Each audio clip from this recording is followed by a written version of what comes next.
คนที่ฮักเขาแท้ๆนี่นะมันเป็นคนแบบใดคนที่ฮักเขาแท้ๆเนี่ยมันเป็นคนที่เขายอมรับเฮาในสิ่งที่เฮาเป็นและเขาตามใจเฮาหลายคนเหล่านี้แสดงว่าเขานี่ฮักเขาแท้บ่ว่าแต่ผู้หญิงบ่ว่าแต่ผู้ชายเวลาเฮาไปเจอฮักใหม่ให้เฮาสังเกตง่ายๆเลยว่าถ้าว่าเฮาเป็นคนแบบนี้เฮามักนุ่งสั้นเขายอมรับในสิ่งที่เฮานุ่งสั้นเฮามักแต่งตัวโป๊เขามายอมรับในสิ่งที่เฮาแต่งตัวโป๊เฮามักเต้น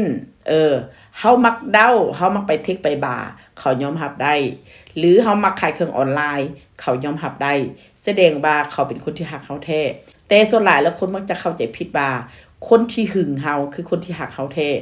และผู้ชายแล้วก็ผู้หญิงก็คือกันถ้าค่อยบ่ฮักค่อยก็บ่หึงนะที่ค่อยหึงก็เกิดจากค่อยฮักอย่าสู่ไปเชื่อคำนี้คำที่หึงคำที่หวง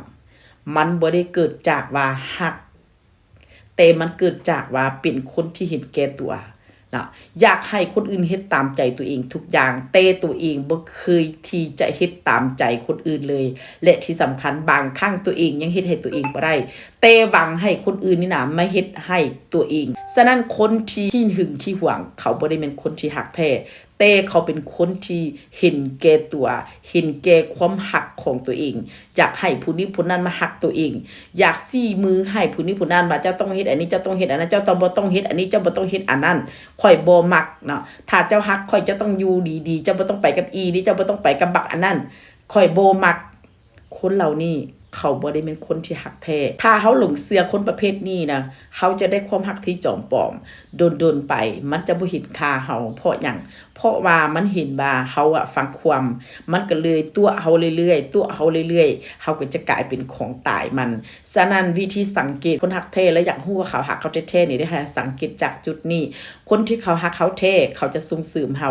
แม้แต่เรื่องที่เฮาฮักเฮาปักความฝันของเฮาแม่นหยังเฮาอยากเฮ็ดเขาจะต้องส่งเสริมเฮาบ่แม่นมาทำลายความฝันของเฮา